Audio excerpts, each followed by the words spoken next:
Hey everybody, thanks so much for hanging out with me this week on the Unscrambled Faith podcast. It has been a little bit, and I hope that while you're watching this, that you too had a good Christmas time, holiday time, no matter what that looks like for you. I hope that during the time that it was good, it was great, blessed. If not, I'm telling you now that this week's going to be the week for you. So things are going to turn around. Things are going to get better. I have faith, and I hope that you do too, that things are going to turn around and get better. Also, this is me giving you permission, by the way, that if you are currently watching this and you find yourself in a little bit of a stuck situation of should I put my Christmas decor up or should I leave it?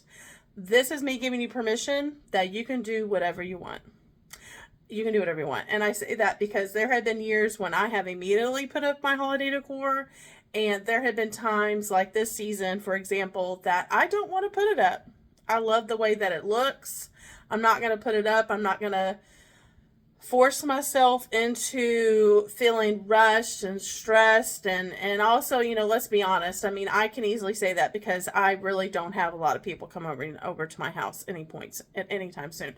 But the thing is too, is that I personally like looking at our holiday decor. It brings me peace, brings me comfort, warmth. But on the other hand, if you find yourself looking at your decor and you're just like, ugh, it's got to go, I'm giving you permission to put it up. Who cares, y'all? Who cares? Either way, you're okay. Either way, you're okay. That's my soapbox for the week. I just want you to know.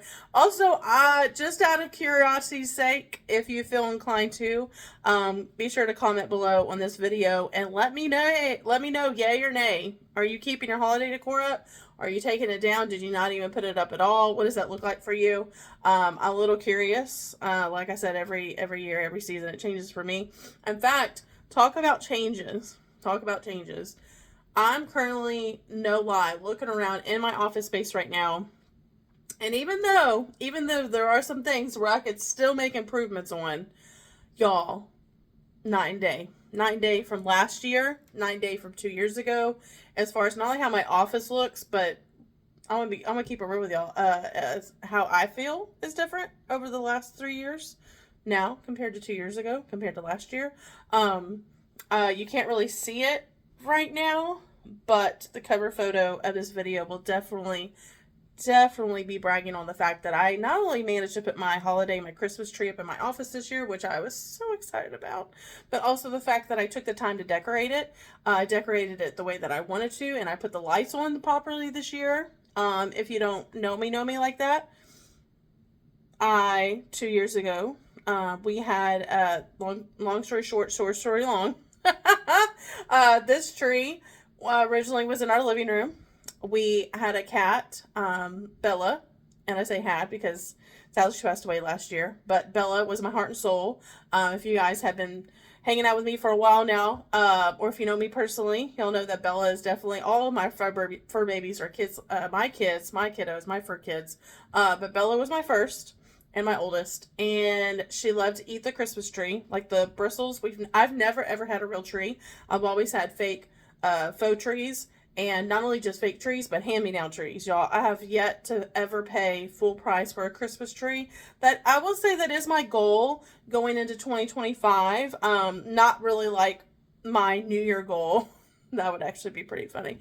But I definitely want to treat myself and splurge and get still a faux tree for my office, but one that actually has lights built into it, and that lights up the whole way. Because y'all, we're talking over the span of, oh gosh, how long? Let's do the math. Longer than that. Maybe like close to 15 years. I have had repurposed trees, hand-me-down trees, which I absolutely loved because I love saving some money. So anyway, so I digress. But like the Christmas tree was in our living room, has been since we've had apartments and now our house. And Bella, for the longest time, loved to, I was reading up on it whenever she would do this, and like every year we put the tree up, and she loved putting the bristles like in her mouth. I read online that it feels really good on cats like gums on their teeth, on their gum line. So that's why if you have a cat and you're watching this and they're eating the bristles off your tree, that's why. But the consequences of that is there was fun little hairballs to pick up along the way every season. And I got to where whenever we finally got our house, I really wanted to keep the tree up all year round because I'm one of those, I'm not like I used to be where I would actually want to decorate it every season, every holiday. I used to really enjoy that. But now, I would say every holiday, but now it's every season or just kind of when I feel like it on a whim, right? And I overall really, I think my favorite part is just the lights, the twinkle lights, the lights on the tree. So we really wanted to leave our tree up a couple years ago all year round. But because Bella was eating the bristles off the tree, I'm a good mom, good for a mom, and that's not good, right? So thank goodness, a couple years ago, we finally found a handmade wooden tree at the Nutcracker Market in Houston, Texas. And I was just so happy and so thrilled because that tree, it goes really great with our decor inside of our house. Yeah, and we've had it up for the last couple of years. I absolutely love it. So with that being said, the tree that we had, which was the one that Bella loved teething on, is currently behind me. And you know what? I couldn't exactly bring myself to get rid of it this year because for one, I'm no lie, full transparency. If we're not friends now, we'll be friends soon because I, for real, seriously put up this tree behind me Christmas Eve night. And the thing is, like, one thing y'all may not know about me, but you're going to know now, is that I'm a rule breaker. I create my own rules. I dance to my own beat of my drum. I just don't care. I don't care what society puts on us. I don't care. I just do things that make you happy. Either do it or you don't do it. You know, there's no rhyme or reason. And if it feels good, do it. And if you don't have time for it, it's okay. It's okay, right? Take a deep breath. That's okay.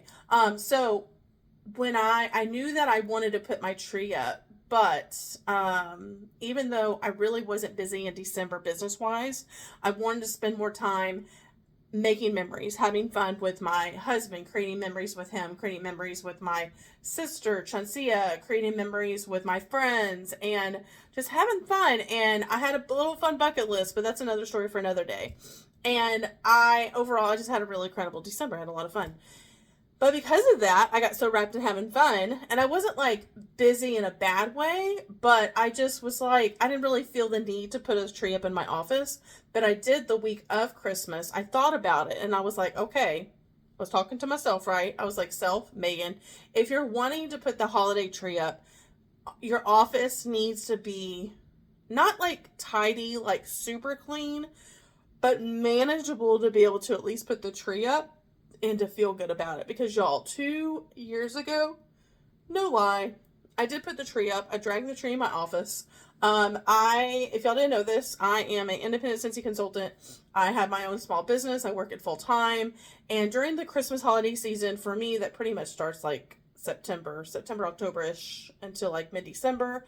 It just looked like Christmas holiday mayhem in here. And mayhem meant like, if you could think about it, it was on the floor. It looked crazy, insane, colorful, fun. It was just chaos, crazy, fun chaos. But definitely no room to barely walk, let alone put a tree in my office, okay? So a couple years ago, I decided, you know what? I don't care. I'm going to muck through the mess on my floor. I'm pulling the tree into my office. That was not a good idea, right? And what I said, I want to back the train up a little bit. Remember what I was saying earlier when I said, if you feel like doing it, do it. If you don't want to do it, don't do it. Don't feel forced to do it. I felt forced to do it a couple years ago because it was the first time we got the wooden tree. I'm like, well, God, we got the one tree up in the living room. I have to put the other tree up, right? I should not have done that, y'all. By the way, do you like my new mug? Because I do. It defines me this time of year to a T. It says sorta merry, sorta scary. And yeah, that's definitely me right now. But I just love that because I'm just always so torn between Halloween and Christmas. Anywho, that was a scroll moment. But yeah, so got the tree up. 3 years ago was a hot mess, y'all, because I did put the tree up, but I remember I put the lights on in a hurry. I was just rushed, right? I was rushing everything. And because I rushed everything, I put it on wrong and I put the lights on backwards. Couldn't plug the lights in the right way.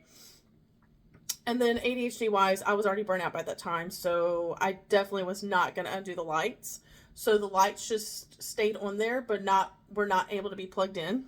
That's fun, right? Love that. and I still put ornaments on for the ornaments that I had at the time. And it was just so bad. I would have been better off not putting it up at all. But I was determined, and that goes to my point saying that I let others in society put pressure on me, that I was like, okay, I can't let this tree go to waste. I have to put it up. I have to decorate it. And I honestly would have been better off just not doing it at all. Last year was when Bella passed away, so I definitely was not, passed away in October, and even up to December, I still was not in the mood, period, do anything like that at all. I know that I definitely did decorate the living room for Christmas because she absolutely loved Christmas everything. And I know that she loved when I took out all the decorations and would play with all the decorations as I was decorating like the living room and the rest of the house. And it was just this whole thing. And I knew that even though in my heart, I was still struggling with the sadness of it all and just wasn't in it, I knew that I wanted to do it for her. I wasn't going to do it for anybody else. But the fact I was like, you know what, this is a good like memorial moment, memory moment for her. She loved Christmas. I want to do this for her, and it was just very self-healing. But yeah, so like I said, I'm super proud of what's happening behind me. And the fact is that as I look over to my left, yes, I do still have stuff that I need to put away. But you know what? It's actually pretty organized, even though there's stuff that I still need to put away. I can visually, it's just, the way I can describe it is that I physically feel lighter, physically, mentally, spiritually, just all the things lighter, and it just feels so good. So let's go ahead and dive into what y'all know. I know some of y'all have already come for checking out my earrings that I'm rocking today. Here's the funny thing is that I so badly wanted to wear a holiday shirt. I'm currently doing laundry this weekend, and I am one of those people, again, kind of like what I said, what's happening behind me. I am also leaving not only my holiday decor up to pretty much to the end of January, because even though I'm in Texas, it's still cooler. I'm not going to dare say colder. If you know, you know. I don't really want to jinx it. It's already going to happen anyways in January, but if you know, you know, in Texas. But if you're in Texas, if you're a native Texan, you know what I'm not going to say. But it's cooler, right? So because we're still in our winter solstice area, I don't really do air quotes. We are in winter solstice, let's be honest. That's why I'm leaving my holiday decor up, other than the fact that I like to see it. But I'm doing laundry this weekend because I love wearing my holiday shirts. And even though I am proud of myself, which is so funny that I'm proud of myself, but I am, because I did manage to wear all of my holiday shirts this year. I usually forget, but I was sad because I wanted to wear one today, and I realized that they are all dirty. So I'm doing laundry this weekend. So I just threw on one of my most comfiest t-shirts right now, so it's all good. And of course, y'all know I had to like somewhat match my headphones to my shirt. Earrings wise, again, I really wanted to wear Christmas earrings.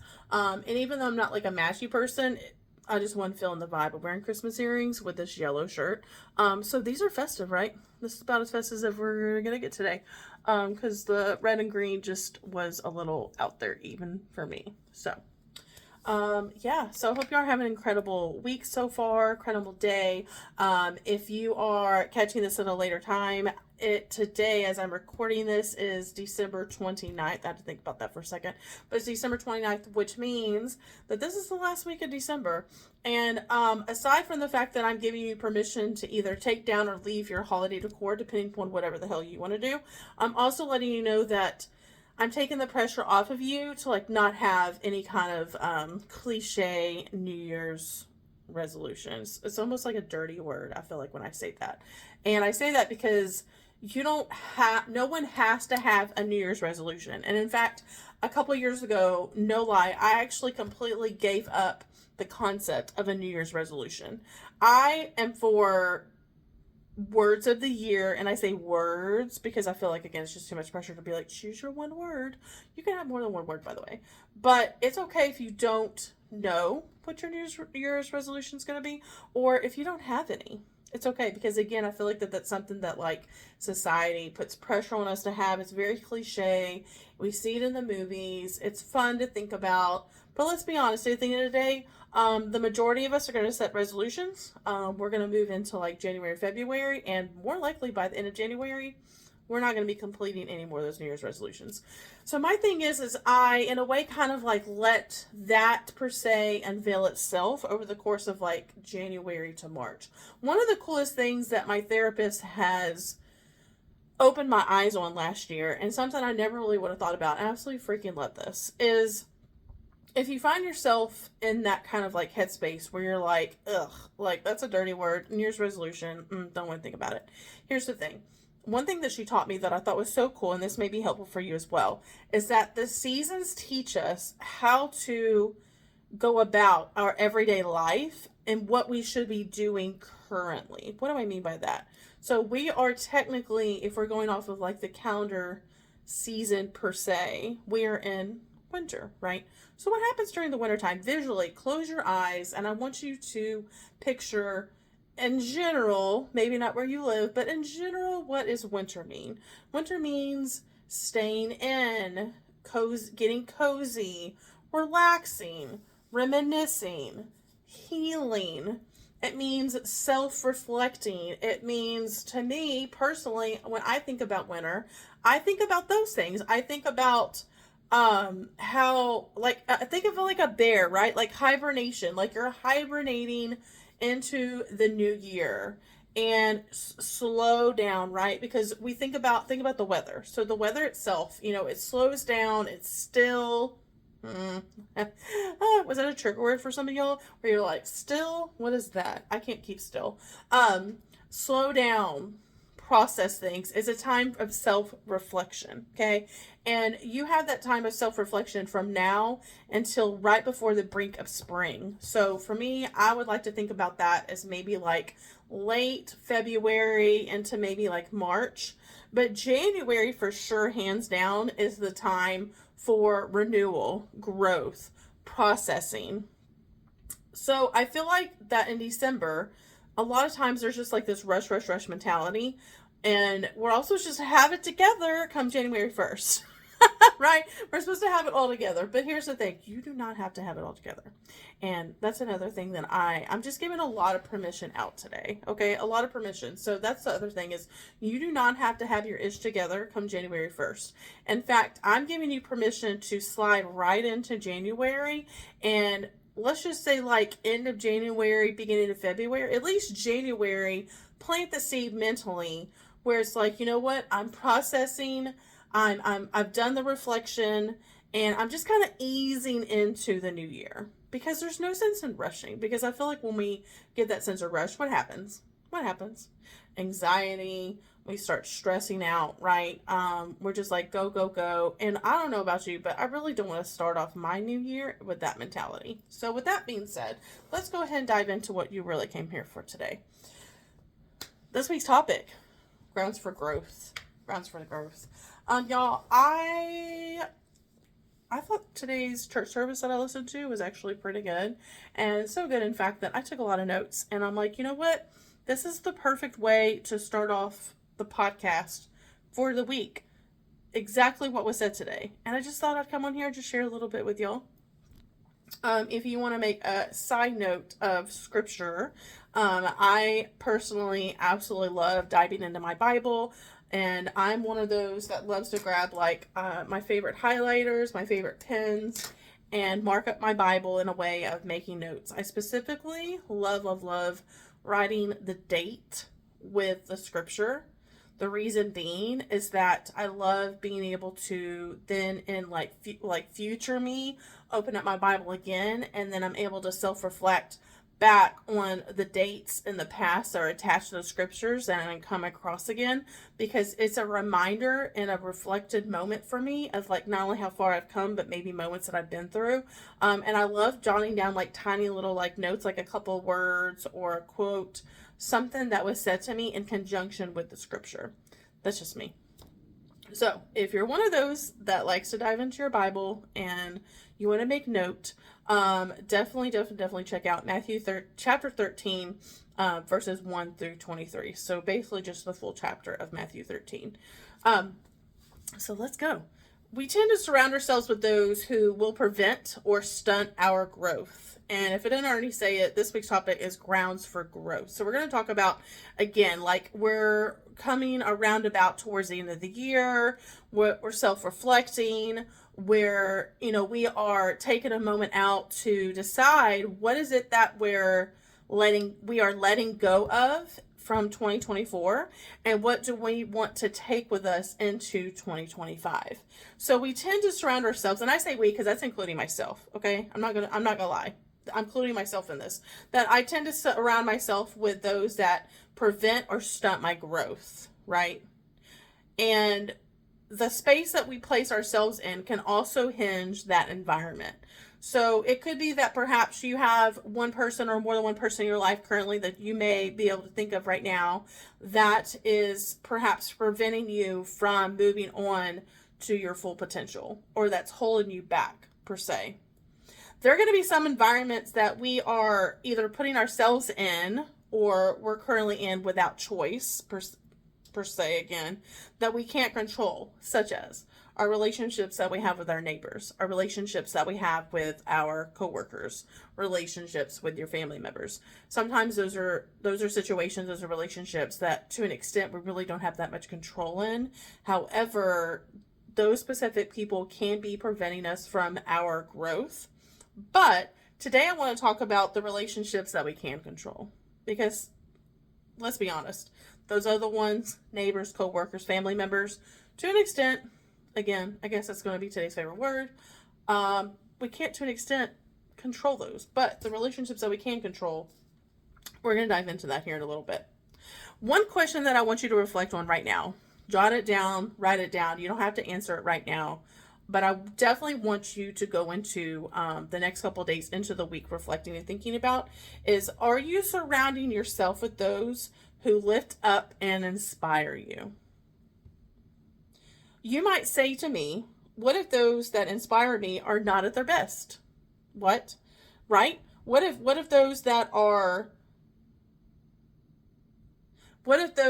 people that you're looking at, that you're looking towards for guidance and reassurance, what if they're not living their truth? What if they're not living their best life? And I don't mean in a way of, when I say best life, it's not really what we see on social media where it's like, seize the day, go out there and treat yourself. What I mean by your best life or their best life is leading from the front, being positive, looking for the outlier, that they're wanting to grow. They're wanting to be a better version of themselves than they were yesterday. That type of living their best life. So if it's someone that you're looking up to, someone that's a mentor of yours, someone that's a good friend of yours that you've gone to time in and time out for advice and guidance, if they're not perhaps in the space where they're wanting to be the best version of themselves than they were yesterday, what then?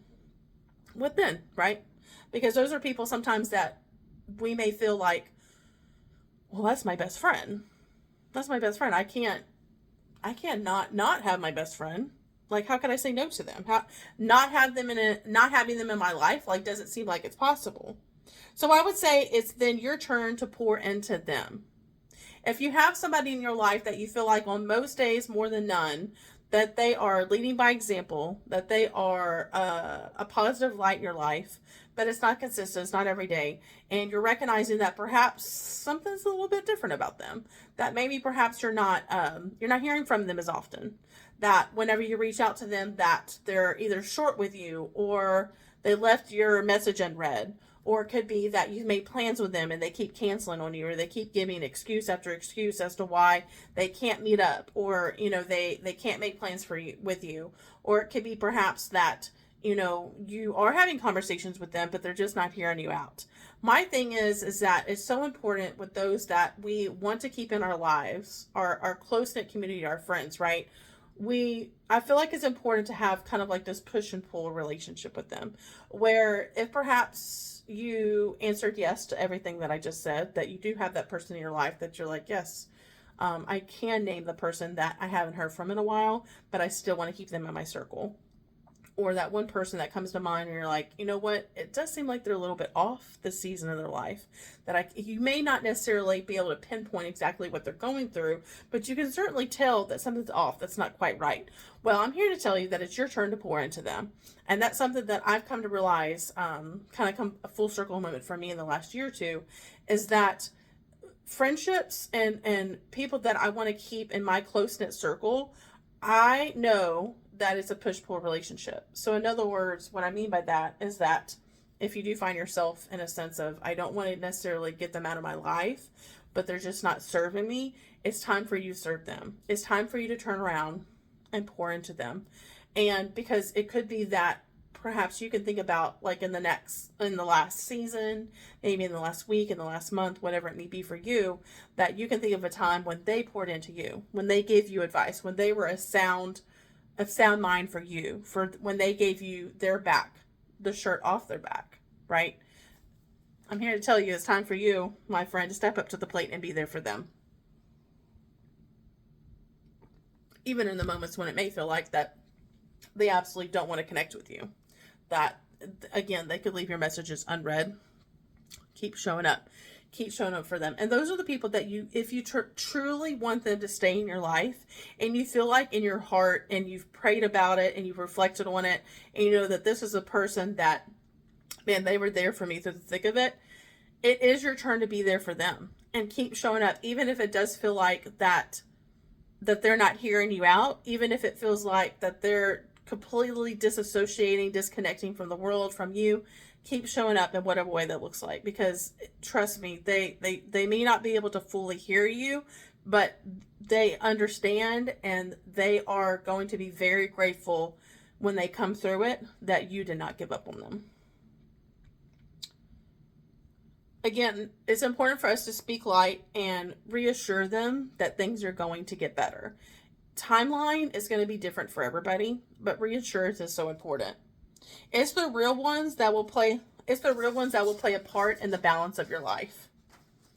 It's the real ones. The real ones, let's be honest, the real ones are going to be the ones that are going to stick it around through the good, bad, and the ugly. It's important for us to make room for miracles that are meant for your life. It's important for you to make room for miracles that are meant for your life. Gather the courage to distance yourself from those that are not serving you. Because the thing is that if you're surrounding and keeping company with those that are, and what I mean by they're not serving you is that if you come to them with something that's exciting in your life and a new idea, and they're giving you the alternative, like, I don't think that's a good idea, like, that's not really going to work out. Those are people you don't want in your life. If you have somebody that is in your circle, in your day-to-day life, that can never find the solution to the problem, that can't find for the life of them the light at the end of the tunnel, that is not fighting for a positive turnaround in their life, you got to get them out of your circle. You got to get them out of your environment, because they are blocking you from the miracles that are meant to be happening in your life. You are prepared. You have planted the seeds. You are prepared, not getting prepared. You are prepared for the next step, for the next level. But if you have somebody in your life that their season is done, in your life, they have served all that they can do in your life, and you just feel like, man, we just don't really have that much in common anymore. Or if you have bigger plans for yourself, no matter what that looks like, and the people that you have surrounded yourself with in the last season or two, you feel like that they are either stuck or they are fine and comfortable where they're at, that is perfectly fine. What's not okay is staying where you've been when you have the opportunity for growth, when you have the opportunity to step up and rise up, because you have big things that are coming for you, my friend. You have big things that are coming your way. And if you keep company with those that are complacent in their ways, stuck in their ways, don't want to grow, find where they're at, that's not necessarily saying that that's a bad thing for them, but it's a bad thing for you. It's a bad thing for you, because you're going to miss opportunities. You're going to miss blessings that are coming your way and that are just going to surpass you. And once they're gone, they're gone. I want you to be able to gather the courage to distance yourself from those that are preventing you from reaching that next level. Because I tell you what, it's not about the quantity of your relationships, but it's the quality of your relationships. For a very long time, I was so sure of myself that the larger a group of friends that I had, the more popular that I was, the happier I would be. But I'm here to tell you that I was so very wrong, because I got lost in the midst of the chaos. I got lost in the midst of feeling like that more and more and more and more was going to help me, make me feel more fulfilled. That was going to make me feel more satisfied. But here's the thing, is you can't please everybody. And it was freaking exhausting. But the older that I'm getting, the more that I'm realizing that it just takes a handful, if not less than that, of good friends, good community, people that I can keep in my close knit circle that have my back, that again are going to be able to be placed in that push or pull dynamic of a relationship where it's like, you know what, when you're down, I'm going to pick you up. And when I'm having a tough season, I know you've got my back. I guarantee you that the larger pool of friends that you have, the more lonely you're going to feel. Nothing changes, nothing changes. I am not the one that created that quote, but I have some friends that know a friend that says that over and over and over, and it has stayed with me for at least 5 years, y'all. That nothing changes, nothing changes. When I first heard that for the first time, when I heard that for the very first time, I was like, that doesn't make any damn sense. Like, that's kind of like contradicting itself. I'm like, that's weird. I don't like it. But when over the last couple of years, I've started processing it over and over. And it's not necessarily a mantra that I say like every day, but it's one of those that the word just drops in my lap when I need to hear it. So hopefully that resonated with you out there. Nothing will change if you don't make changes. And again, this is the perfect segue, y'all, to be able to make a change. And I'm not going to necessarily say changes because I don't want to put pressure on you to feel like, oh my gosh, you have to turn your world upside down. But again, I want you to reflect back on your everything. And then that's why we have an infinite amount of time to do this. Not just business, but your personal relationships, those that I said, like those that you know that you can make changes on. Because like I said earlier, there are relationships that we have in our life that for the life of us, we can keep at a safe distance, but we can't altogether get rid of them. Okay. But there are people in our lives that we actually can be like, you know what? Our season has ended. Bless and release it. It's time for me to move on. I personally, in the last couple of years, have spent more time, and as the years go by, I'm getting better and better at it, where I love self-reflecting, for example, for my small business, for me to be able to be like, okay, what was it that I accomplished this last year? What are the new things that I taught myself? What are the things that are no longer serving me, nor my business, nor my customers? What are the things that I can let go of because I want to be able to take on something new going into the new 2025 season? Because there are some things that I have done that have served me very well over the last couple of years. But I know that it's stagnant, it's not going anywhere, and I want something new. But here's the thing, in order for me to take on something new going into the new year, I absolutely know it's imperative for me to leave and let go of something and leave it behind me in the 2024 season. I can't bring it with me into the new year, because why in the world would I want to bring this heavy baggage of something that's not serving me? Why would I? Because it's not only going to create a heaviness mentally for me, but it's going to weigh me down. So I got to bless and release it. I got to leave it alone. And that's relationships. That's relationships, friendships. That's relationships maybe that you have. If you're not currently married, maybe it's somebody that's you're dating that's no longer serving you. Maybe it's somebody that has been a mentor of yours for some time, but like, you know what? I feel like we've done here all that we can do. We're not making any more progress on my end. And I've got to cut ties with them. Because here's the thing is that friendships, people are going to come and go. Just like customers are going to come and go. And until we make room for growth, it's just not going to happen. It's not going to happen. Okay? It's going to be really hard. It's going to be a lot harder. Trust me. We too easily get complacent. Said that earlier, and comfortable with dysfunction. Say it for those in the back. We get too comfortable with dysfunction. And I'm preaching to myself, y'all, because I am the same way. I grew up in an environment where dysfunction was normal. I had no idea. I thought the environment that I grew up in was the environment that everybody else grew up in. I feel like we're all like that in a way, right? Like the environment, the family that we grew up with, and the company that we kept with our friends, like the dysfunction that I grew up in, I thought that was the norm. I thought everybody was like that.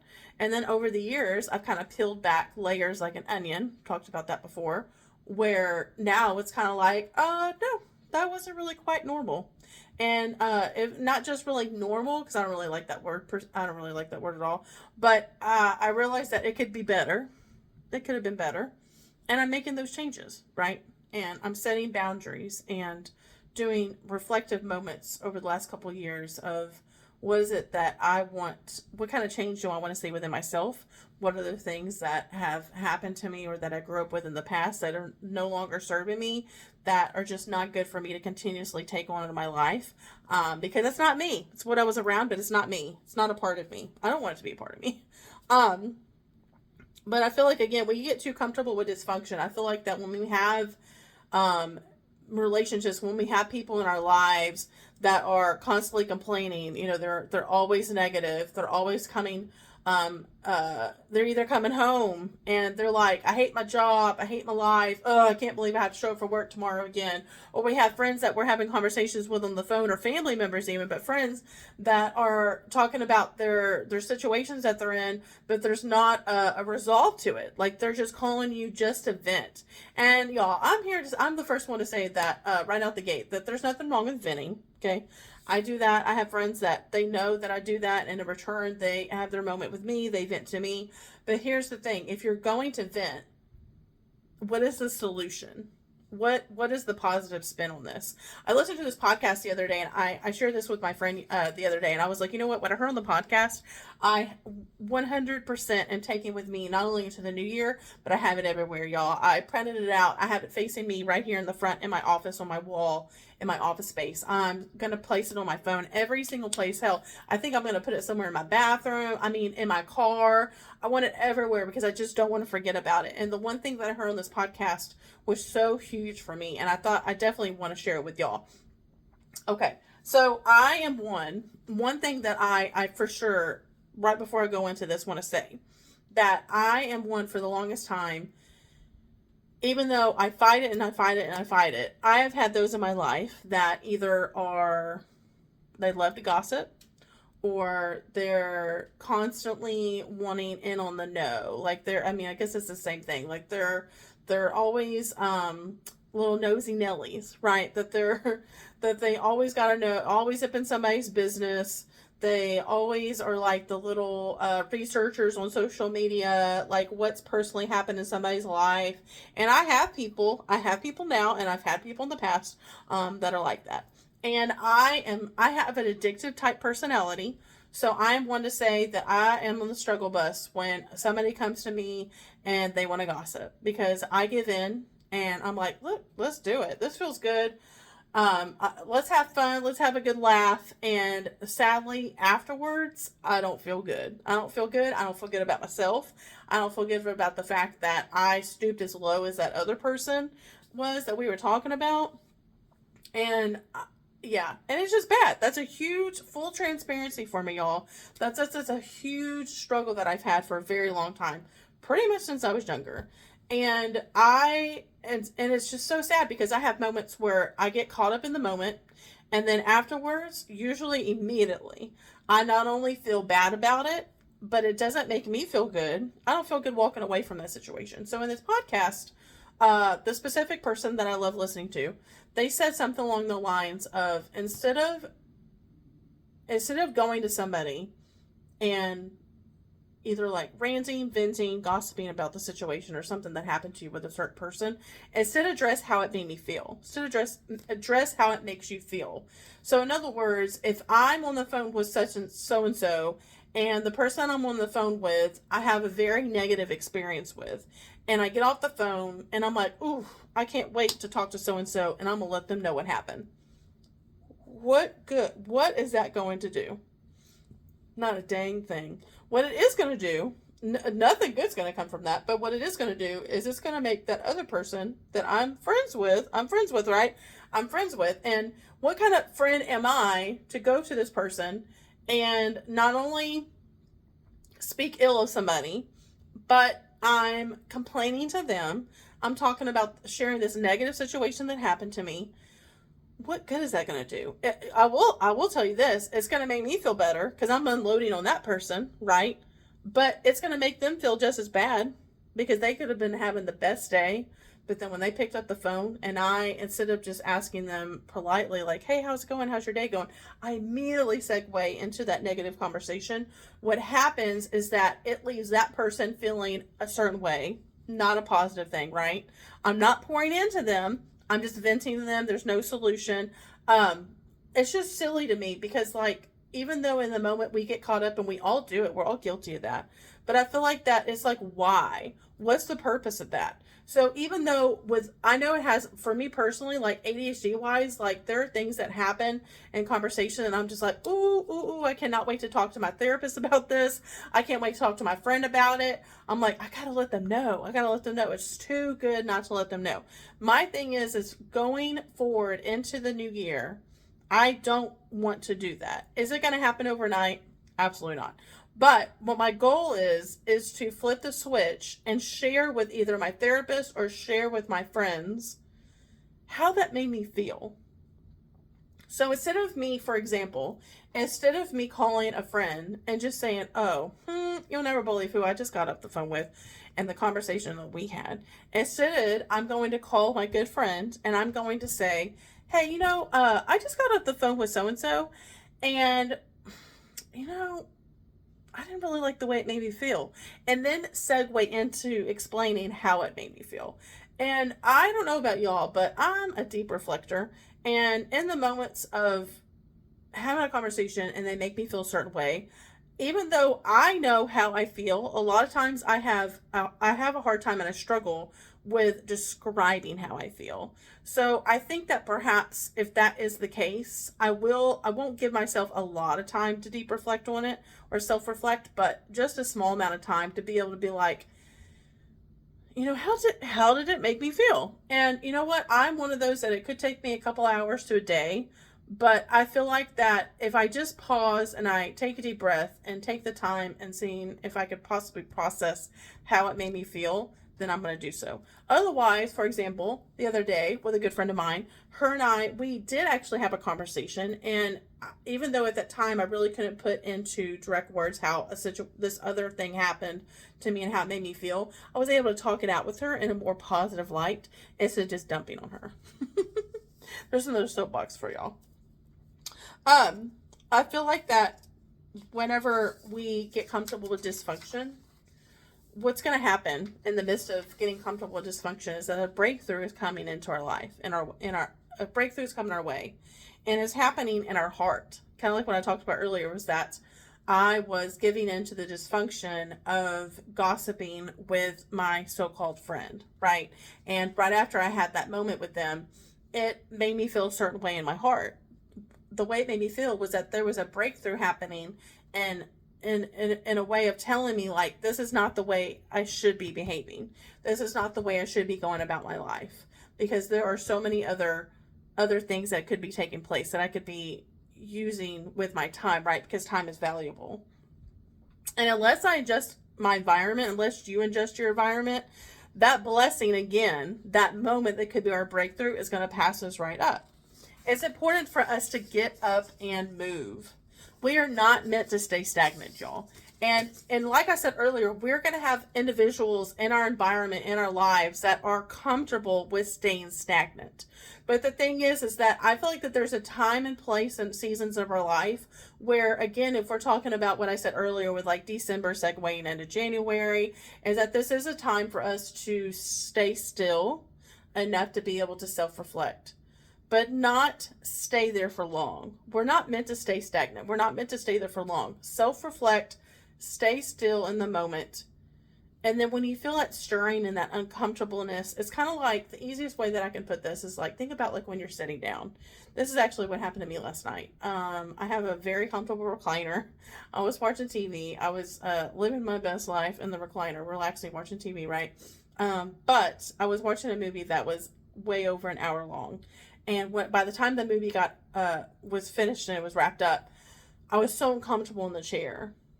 And there was a part of me that was like, you know what? I'm just going to adjust a little bit. I'm going to stay in this chair. I just don't feel like moving. But there was another part of me that I was like, no, you need to get up. You need to create a little bit more blood flow, circulation, move around, do something active. You can always come back to this, but you need to get up and move. It's kind of like that. It's like in our life to where it's not okay for us to stay stuck in our ways. It's not okay for us to stay stagnant in our life. And if you get to a place where you're like, in your life, you're like, I'm bored, or I am miserable where I'm at business wise. I am miserable. I'm not feeling good. Like, I don't have people in my life that are pouring into me. I don't have somebody positive that I can look up to. Well, I'm telling you, friend, that you need to move. You need to make movements in your life and in your physical being, in your space, because that is the only way that your life is, things around you are going to start stirring up and moving, is if you move yourself. That's not only mentally moving, but physically and spiritually. You have to shake things up. You have to do something that's different. You don't have to do everything all at once, but pick something and start moving, start working with it. And going back to scripture, Proverbs chapter 13 verse 20. Walk with the wise and become wise. Here's the thing, again, going back to those that you're keeping company with. If you feel like you are not growing, turning over a new leaf, making new, if you don't feel refreshed going into this new season of your life, you have to, it's important for you to just, I would say, pick your head up, keep moving, keep walking forward. Even if right now you find yourself watching this video and you're like, man, I really wish I had somebody in my life that could pour into me. That person is out there. But my friend, I'm here to tell you that if you are not making moves in your life, if you are not making scary changes, if you are not turning over a new leaf, that person that is purposely meant to mentor you, meant to be your guide, meant to be in your community, your possible friend, best friend, the person that you want to pour into you and you pour into them, they are going to pass you right by, because you're not going to be in a good space for them to be able to see you, for them to be able to be like, well, I want that person in my life. Because I've gotten to a point in my life where I want those in my circle that are going to lift me up, that are a positive light. And I know deep down that they're not perfect people, that they don't have great days all the day, every day, but they're optimistic. And they're like, you know what? I'm pivoting. This isn't working for me. I'm pivoting. And here's the thing, is that I love the fact that I have a handful of people in my community, because when one person is struggling, everybody else is going to pick them up. Because not everybody's going to have a perfect day. I don't expect the handful of my good friends to have perfect days all the time, all at the same time. That's not possible. It's not going to happen. But I love the fact that at least I know that there's one of them that I can count on, that if I'm in a funk, if I need some guidance, some light into my life, if I need them to pour into me, they're going to be available. And in return, they know that I would move heaven and earth and be available for them in return. Show me your friends and show me your future. Remember what I said earlier when I said that I felt like I had to have a handful of friends? More than a handful, because I have a handful right now. I felt like the more friends, the merrier. Like a party house. I said that backwards. A house party worth of friends. That's how many friends y'all felt like I had to have. Show me your friends. Show me, and that'll show me your future. I can't say it any... It doesn't get any more, it's not complicated. I mean, that's what I'm going to say. Like, it's not complicated. Like, if you think about the company that you keep, that's your future. That's where you're going. Just saying. If you're still stuck, it's not you. It's who you're keeping company with. They may be stuck, comfortable with where they're at. It's okay if they are good with where they're at. Like I said before, it's okay. If they're comfortable where they're at, that's fine. It's no big deal. But that doesn't mean that you need to stay stuck with them. If you feel in your heart that if you feel in your heart that it's meant to be for you, then stay with them. Otherwise, if you can't relate to them anymore, if you're envisioning bigger dreams for yourself, it's time to bless and release them. And it's not a bad thing, because you've served their life well enough. And here's the thing, is that I can't tell y'all how many relationships that I've come across, how many friends that I've come across, whether they're my friends or two people that are friends on their own, that it's very apparent that one person is sucking life out of the other. If you have individuals in your life that are like, whoo, I don't know where I would be without you. Like, you are my rock, you are my pillar, you pour into me day in and day out. I would be nothing without you. Can you equally say the same about them? I'm just going to pause there for a second and let you process that for a second. Because it's all the time, not all the time, most of the time, it's one-sided. Most of the time it's one-sided. And what's sad is that if you have two individuals, whether they're in a relationship or you have two individuals that are in like a friendship, you have to be working on yourself. You have to constantly be working to be not perfect, but a better version of who you were yesterday, a better version of yourself. And that's going to look different for everybody, right? Like, it's going to look different for everybody. For me, it's therapy. Y'all know I go to therapy once a week. It's therapy. It's me trying to work on myself going into this new season, 2025, working on myself physically, feeling better about myself mentally and physically and spiritually. I feel like it goes, to me, it's like goes hand in hand, all three of them, honestly, all together. But if you find that you're making progress and you're a better version of yourself and you're doing this continuation of filling your cup up and becoming a better version of yourself, and you can look back and be like, dang, I've come a long way. I've made growth. Can you say the same for the person that you're holding space for? Because a lot of times that specific person, no matter what role they have in your life, is going to keep you by the chokehold and suck the ever living life out of you. They're what I've referred to as before as energy suckers, right? Energy vampire. They're energy suckers. They're the ones that are not serving themselves. They're not serving you. They're sucking your soul out, basically, to a point where you feel depleted. You feel like, I can't leave this person. I can't walk away from this friendship because what would happen to them? Devastation. What would happen to them? They wouldn't survive. They wouldn't make it. I feel like I am failing them if I take a step back and I continue on to the next level of my life. If I want to dream big, but I can't dream too big because it's going to make them look bad.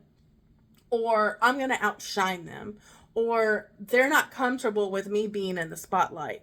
I'm here to tell you that those people are toxic and you need to start creating space between you and that individual person. If you want more, you have to break away from those who are not equally as yoked as you are. Not to say, because here's the thing, I don't want to be friends with somebody that is one of the same as I am. I don't want a copy and paste version of myself. I don't want to be married to a copy and paste version of myself. It's important to have differences in not only your relationship that you have with your spouse or your significant other, but it's important to have differences in your friendships, because to me, that's variety is the spice of life. Like the fact that I can have in-depth conversations with my friends because we have different viewpoints on certain matters, but we can have common ground between one another is the most healthiest thing that you can have. And I feel like that's for holding space for your significant other, your spouse, and your friendships. The fact that the person that's your significant other, your spouse, the fact that you have differences between one another, but then you also have some things in common, like that, to me, again, is variety. It's going to give you constant things to not only work and strive towards. Like, I feel like it's important when you have a significant other to not only have goals and individual goals, right, for yourself, because again, we're striving to be better versions of ourselves than we were yesterday, but we're also have common ground to where we have equally yoked goals and things that we're working towards as a unit. Together. We have things separately that we're working towards, but at the end of the day, we also have things that we can come together on and then have visions for the future of where we want to be, right? Not set necessarily, but just kind of imaginary, like imagining dreams and just having a moment. Again, I love self-reflecting, going back to that term, self-reflection, and knowing that we're equally yoked. In other words, we're going in the same direction. Could be at different speeds, right? You could have somebody that you're either in a relationship with or someone that you're in a friendship with that is not quite at the same speed as you are, but you're headed in the right direction. There's a difference there. There's a difference. Just like God wants more for you, you should want more for yourself. God wants bigger, better things for you. You should want bigger, better things for yourself as well. Don't stay stagnant. Don't stay at the same level as you were a year ago. you want to be making progress. You don't want to be taking 10 steps back. Trust me, there are so many moments in my life, specifically, especially this year, where I feel like God was guiding me in one direction. And I'm like, no, I think I'm gonna have some fun. I think I'm gonna do things my way. I used to do that so often when I was younger, and I never ever thought, y'all, that I would ever be back in that place again. But this year I was. There were so many moments where I was like, no, I know, God, you're telling me something in my heart that I should be doing, and I don't really have the faith that you know what is best for me. I know what's best for me, and then I'm gonna go ahead and take it into a different direction. And the thing is that what happens with me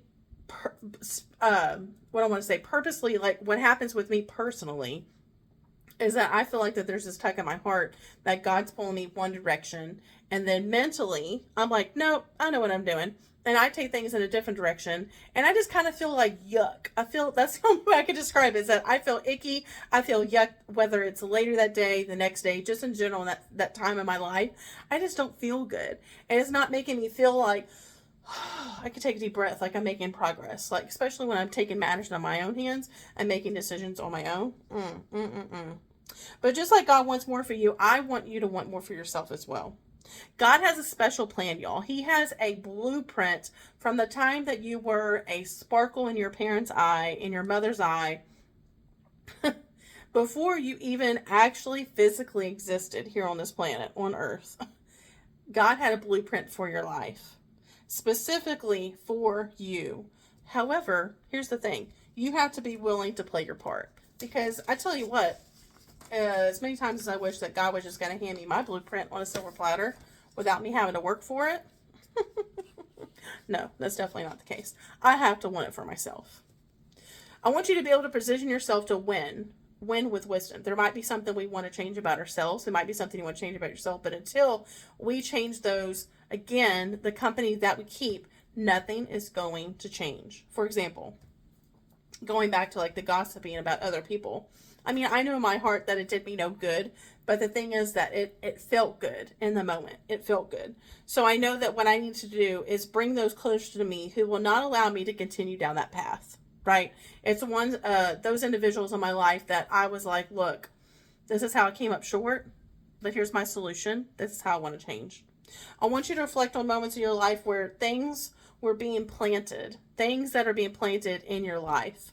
I know that over the last couple of years, I have done some very deep reflecting on my own life and seeds that purposely were planted in my life from a very young age, whether it be the Word of God, prayers that people had said that they have spoken over me, whether in person or in their own personal time, people who have expressed and shared knowledge with me, whether it was like a positive quote, whether it was a life lesson that they had, people that have come and gone, whether I have sat next to a stranger on a plane, from meeting a neighbor, from having a classmate, individual people, y'all, that have come and gone in a split second of my life, but there was something that they shared with me, whether it was their testimony, whether it was something that they've learned, a positive quote that they love, just their physical being, self-reflecting on those, because those are the seeds that are being planted in your life.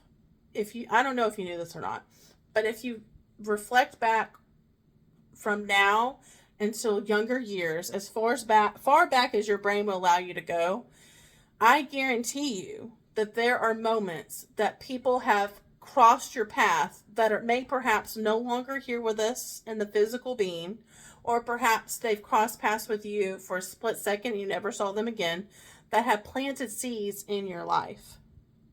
They were showing you the way, even when you didn't understand, even when I didn't understand the depth of what was happening around me over the last infinite plus years, X amount of years.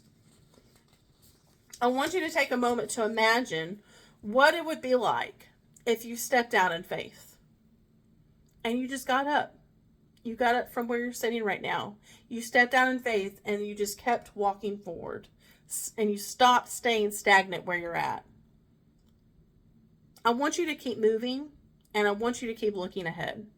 Even if you visually can't see what that looks like, mentally, I want you to keep moving forward. I want you to hold on to the fact that if you stay grounded in the seeds that people have placed and planted in your life, roots will begin to form. Roots that are taking place currently in your life, y'all, in your life, whether you can feel it or not. Roots that are planting in your life for a better version of yourself, for a better world that's going to start in this new season, this next year of your life. Seeds that consisted of prayers from your friends, of loved ones in your life, positive words that was said to you by perhaps a passing of a coworker, passing them in the hall. Maybe perhaps they gave you a positive affirmation. Maybe perhaps they just simply asked you or told you, hey, I hope you have a good day. Or, hey, how's it going? Good morning. Something as simple as that is planting a seed of positivity and light in your life. It could be a message that registered with you in a song, one of your favorite songs. Maybe perhaps you came across a song that you never heard of before, and there was a lyric in the song that touched your heart and pulled on your heartstrings. It could have been a smile from a stranger on the street. They said no words, but the smile was quite enough. That kind gesture that was given to you by somebody that you've never met before. You know, those are seeds that have been planted in your life. And I don't want you to forget about that. And even perhaps those seeds that have been planted in your life haven't come to full fruition. I'm telling you now that big things are coming your way. Thank y'all so much for hanging out with me this week. As always, I hope you find clarity in the chaos. And scramble your faith, find clarity in the chaos. If there's anything that I can help you with, pray about, you're more than welcome to comment below on this video. And if not, please, please, please, you can help me by subscribing to my channel, liking this video, showing me some love. Thank y'all so much. Let's go ahead and let's dig into those roots that are being planted in our life going into this new season. Happy New Year. Love y'all. Thanks again for hanging out with me. And yeah, until next time.